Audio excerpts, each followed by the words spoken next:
monad and the soul are connected, but they are not the same. The soul carries light from beyond this world. It possesses a hidden kinship with the Pleroma. It can awaken, remember, and return to its true origin. The soul carries the monad's light, but no individual identity can contain the whole of the monad. The monad does not awaken because the monad never fell asleep. The monad does not remember because the monad never forgot.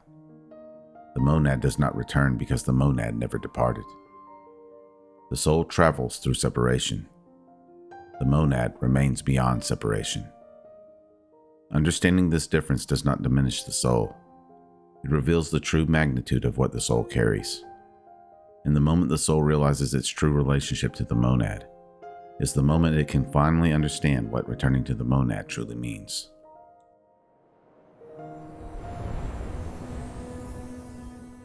The monad is not simply the largest being in existence. It is not an ancient god sitting at the top of a spiritual hierarchy. It is not the most powerful consciousness among many competing consciousnesses.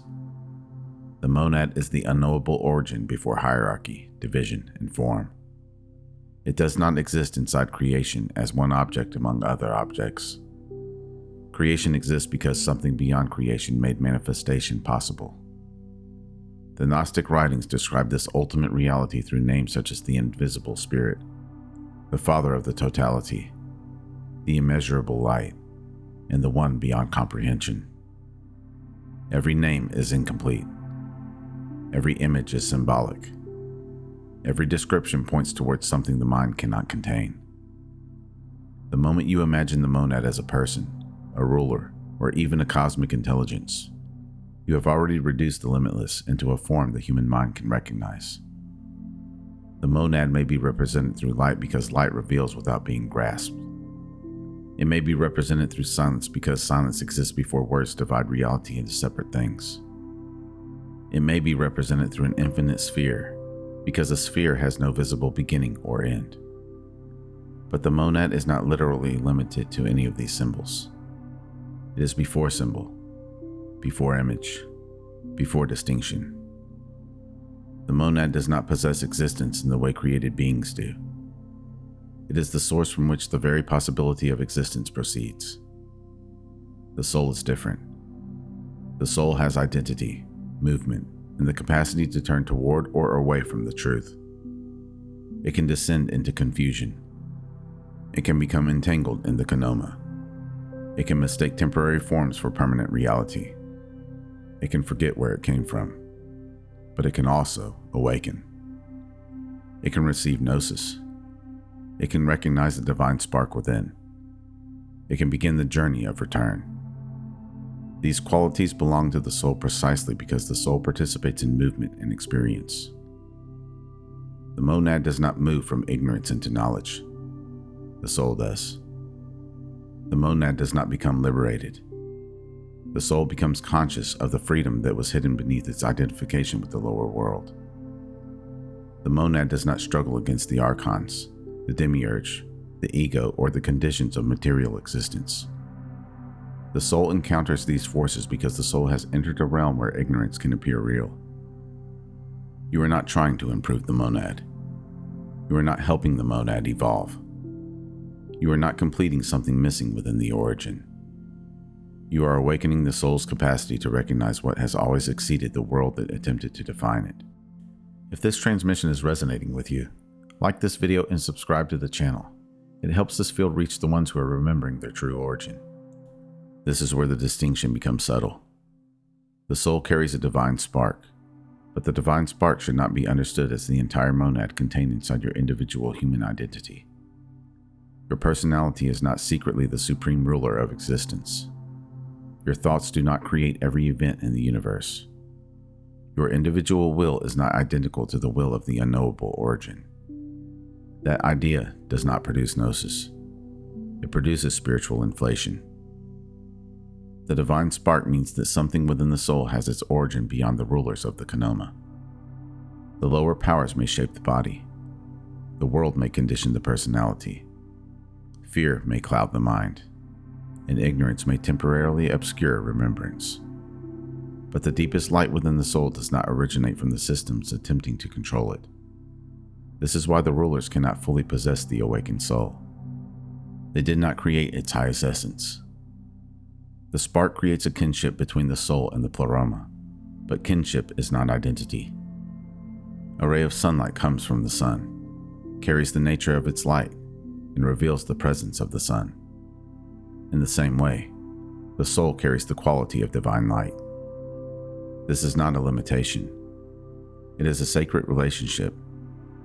The soul does not need to become anything in order to become liberated. It needs to remember that its essence came from beyond the Kenoma.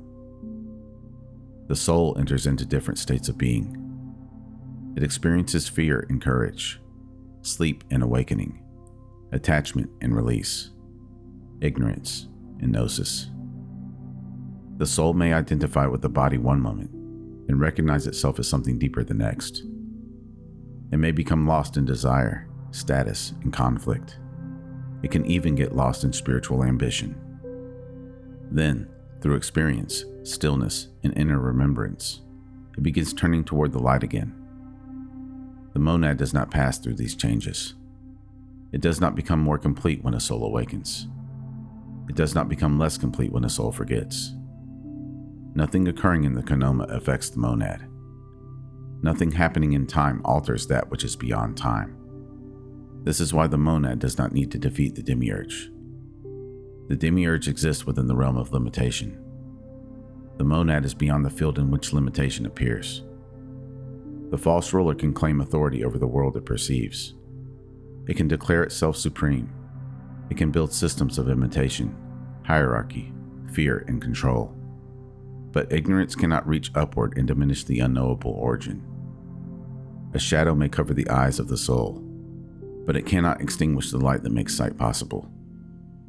The battle, therefore, takes place within the soul's perception, because the soul must recognize which voice belongs to its origin and which voice belongs to the realm of forgetfulness. When we speak about the soul, we are not speaking about the ordinary ego. The ego is the constructed identity that says, "This is my name, this is my status, this is my story." But the soul is deeper than this temporary construction. The personality changes throughout one lifetime.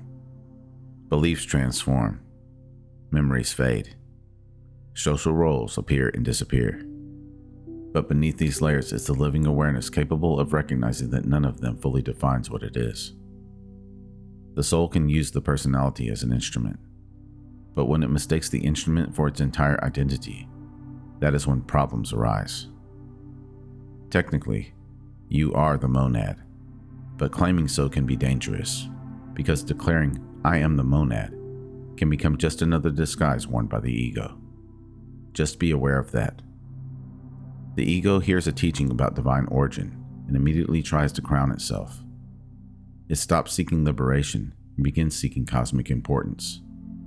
It replaces the ordinary identity with a spiritual identity. I am more awakened. I am more divine. I understand what others cannot understand. I possess the power of the entire universe. But true Gnosis doesn't inflate the temporary self. It reveals the ego as temporary. True remembrance does not make the ego feel like the ruler of existence. It makes the soul silent before the mystery from which it came.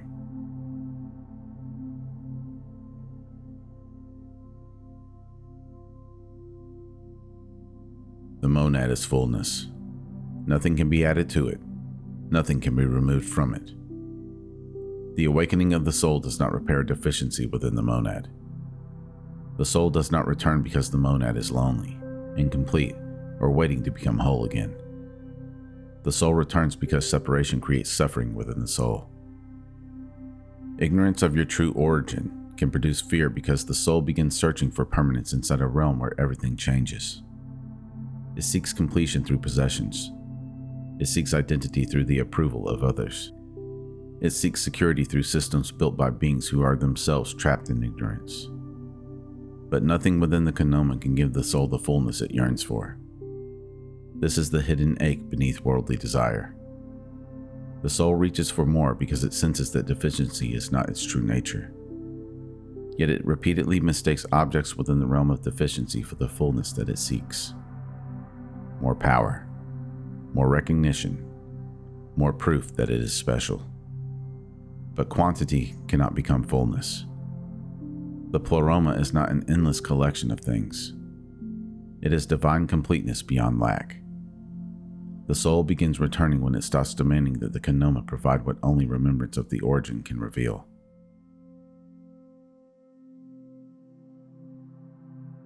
The return of the soul is not the eternal preservation of your current personality. It is not the ego entering the Pleroma wearing a crown. It is not the human identity gaining unlimited supernatural power. Return is the restoration of recognition. The soul recognizes that it came from beyond the lower rulers. It stops kneeling before the forces that claimed ownership over it. It releases identities built from fear, pride, shame, and separation. It becomes receptive to the light that was never manufactured by this world. The closer the soul moves toward the monad, the less it needs to declare its greatness. It no longer desires domination. It no longer needs to feel special. It no longer needs to prove that it is spiritually superior. The soul becomes luminous because it stops blocking the light with the demand to possess it. That's the paradox. The ego wants to possess the power of the monad. The awakened soul wants to become transparent to the monad. The ego says, "Divine power belongs to me." The soul says, "Let the false identity become still so the true light may be recognized." The ego seeks a throne. The soul seeks remembrance. Some may hear this teaching and believe it makes the soul smaller, but it actually does the opposite.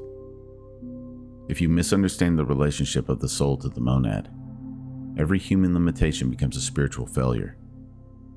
Every moment of uncertainty makes you wonder why an infinite being feels so confused. Every painful experience makes you question why the creator of everything created its own suffering. Every unanswered desire becomes evidence that you have failed to control reality. But you were never asked to carry the weight of being the unoriginated source of all existence. You are the soul moving through an experience of limitation while carrying remembrance of something unlimited. You do not need to control the universe. You need to stop allowing the lower world to control your understanding of who you are. You do not need to become the source of the light. You need to remove what prevents that light from moving through you. You do not need to claim the throne of the monad. You need to stop kneeling before the false thrones of the Kenoma. That's spiritual authority. Spiritual authority is the soul remembering that no ruler of ignorance can sever its kinship to the Pleroma. The body may exist within the system. The personality may interact with the system. But the awakened soul no longer receives its ultimate identity from the system. So to sum things up, the monad is the unknowable origin. The soul is the traveler who remembers the origin. The monad is fullness beyond division. The soul is the living spark moving through the experience of separation.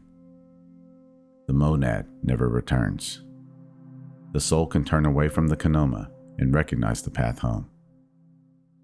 When you realize the true relationship of the soul to the monad, you are liberated from the burden of pretending to be what no individual identity can ever contain. Your greatness does not come from becoming the supreme ruler of existence. It comes from recognizing that your deepest light did not originate within the realm that tried to make you forget it. The soul carries a remembrance that the Kenoma cannot erase. And when that remembrance becomes stronger than the illusion of separation, the soul no longer asks how it can become the origin. It becomes still enough to be guided home by it.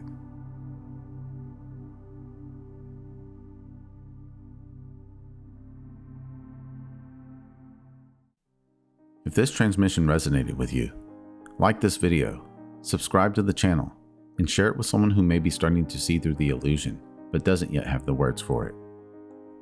Comment below. Are you beginning to recognize the light that connects your soul to the monad? Your comments help build this field of remembrance, so others who arrive here know they are not alone on the path. And if you feel called to support the channel more directly, there are a few ways to do so. You can leave a super thanks on this video. Buy me a coffee at buymeacoffee.com Magnum Opus 333, or you can visit the Magnum Opus 333 store on Teespring. The links are in the description below. And if you want to go deeper with this work, consider becoming a channel member. Memberships help sustain these transmissions and supports the creation of deeper monad-centered content for those who feel called to this path. Remember, your consciousness is the key that unlocks reality. Let's keep unlocking it together. Thank you for watching. Until next time.